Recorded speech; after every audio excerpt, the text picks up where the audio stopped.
Entièrement détruite lors des manifestations de la désobéissance civile au lendemain de l'élection présidentielle d'octobre 2020 par des individus non identifiés, la clôture de la brigade de gendarmerie de Brobo est totalement réhabilitée.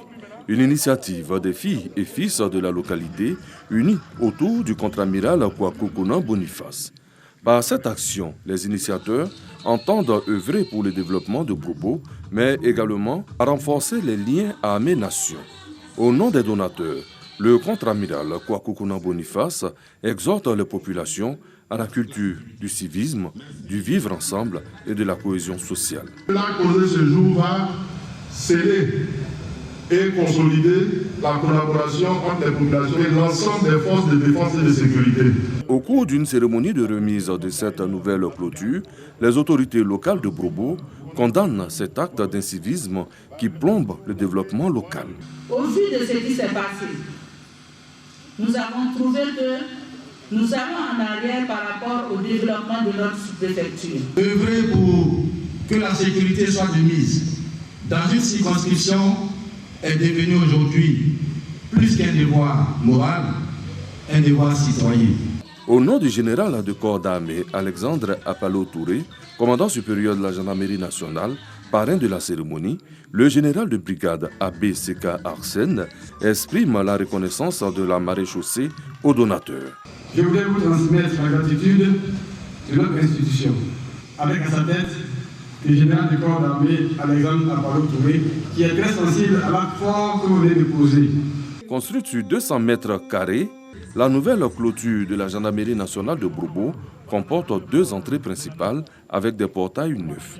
Les bâtiments ont à cette occasion reçu un coup de peinture.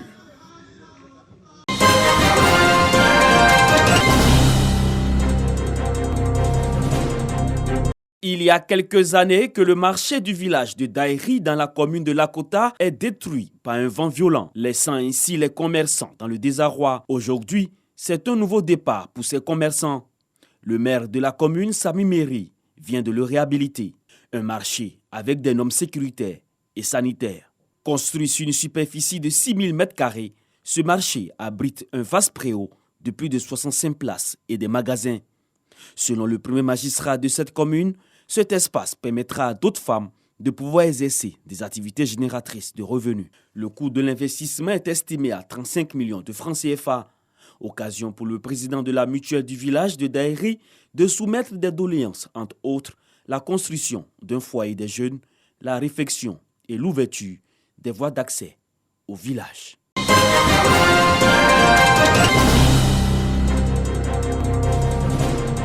Sortir les jeunes ruraux de la précarité et donner un nouveau souffle à l'agriculture dans le Bélier, surtout dans le département de Djekanou, c'est la préoccupation des cadres. 5 jeunes, représentant 18 des villages, Bonikro, Bovia, Mounian, Tafiassou et de Yoboueko reçoivent alors des plants de palmiers à huile à Mandanou, à 4 km du village d'Assakro. Un don de Germain Yaokwaku, fils d'Assakro. En remettant ces plants aux jeunes, c'est pour leur permettre vraiment d'abord s'autosuffire en termes de ressources, en termes d'accomplissement familial et aussi de permettre à notre région de pouvoir développer cette culture de palmiers à huile qui a fait le bonheur de beaucoup de peuples. Ces 18 jeunes ont été sélectionnés selon les critères suivants: posséder une parcelle cultivable, vivre dans la précarité et être de bonne moralité. Ils reçoivent ainsi chacun 100 plants de pépinière des mains du donateur, c'est-à-dire 1 hectare de plantation, à eux de contribuer à son agrandissement.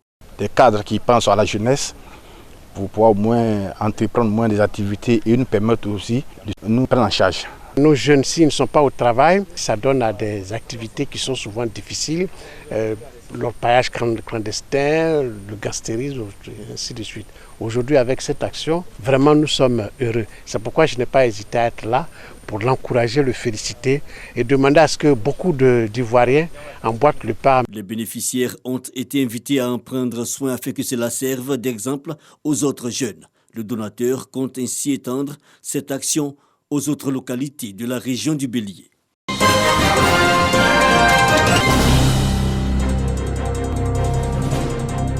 Déclarés comme meilleurs élèves des classes d'examen du primaire et du secondaire, avant évaluation des examens à grand tirage. Joby Joseph en classe de CM2, Kwame Espérance en classe de 3e et Adi Joël en terminale C ont confirmé leur excellence par la réussite à leurs différents examens de fin d'année, respectivement le CEP, le BPC et le bac section 2021. Des prix et des diplômes de reconnaissance à ceux-ci pour leur performance scolaire. J'espère qu'il y aura d'autres éditions et que je serai aussi parmi les meilleurs. Je voudrais dire à mes amis qui n'ont pas eu que ce n'est pas facile, mais l'année prochaine, ils auront. J'ai fait le bac C, j'ai eu un total de 334 sur 400, ce qui fait la mention très bien. Cette cérémonie de récompense constitue la première édition de la Journée de l'excellence et du mérite initiée par la Direction régionale de l'éducation nationale et de l'alphabétisation de Yamoussoukro avec le soutien de ses partenaires. Après les super prix à ces 3 premiers des classes d'examen, des lots de récompenses ont été distribués à 47 autres meilleurs élèves de la localité. Encourager nos jeunes récipiendaires justement à redoubler d'efforts. Ils ont justement passé une partie de leur vie. Ils doivent passer à l'étape suivante et le meilleur reste à venir. Nous prenons toujours l'excellence.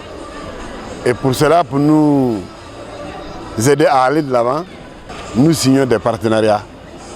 Mais partenariats gagnant-gagnant. Le personnel administratif a également reçu des prix pour leur contribution aux bons résultats obtenus.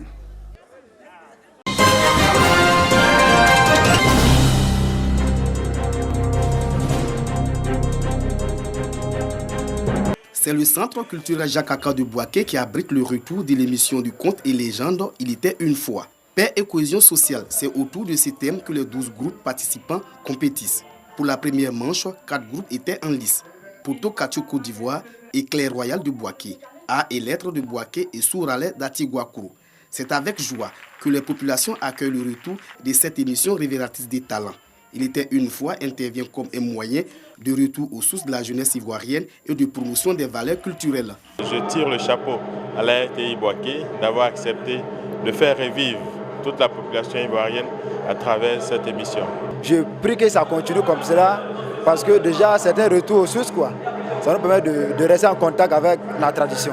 Le président des conteurs du Côte d'Ivoire est heureux de voir les jeunes se frotter au métier de conteur. Nous serons toujours présents avec la fédération pour apporter un encadrement aux différents groupes partout en Côte d'Ivoire pour qu'il y ait des festivals, il y ait des caravanes de contes et que le conte soit un mot qui peut se dire facilement par n'importe quel enfant. Pour les responsables de la RTI, le retour de l'émission Il était une fois répond au souci de transmettre par l'oralité les valeurs culturelles africaines. Nous avons été replongés dans les tréfonds de la tradition et ce qui est quelque chose de très important. Le retour aux sources. Il était une fois, vient de renaître et nous ferons tout pour que cela soit pour de bon. Chaque groupe dispose de 15 minutes pour convaincre le jury composé de 5 membres. Ce sont Souraï d'Atigouakourou et Poto Katio Côte d'Ivoire qui arrachent les 2 places qualificatives pour les demi-finales. Le concours Il était une fois est une émission des vacances de RTI Bouaké.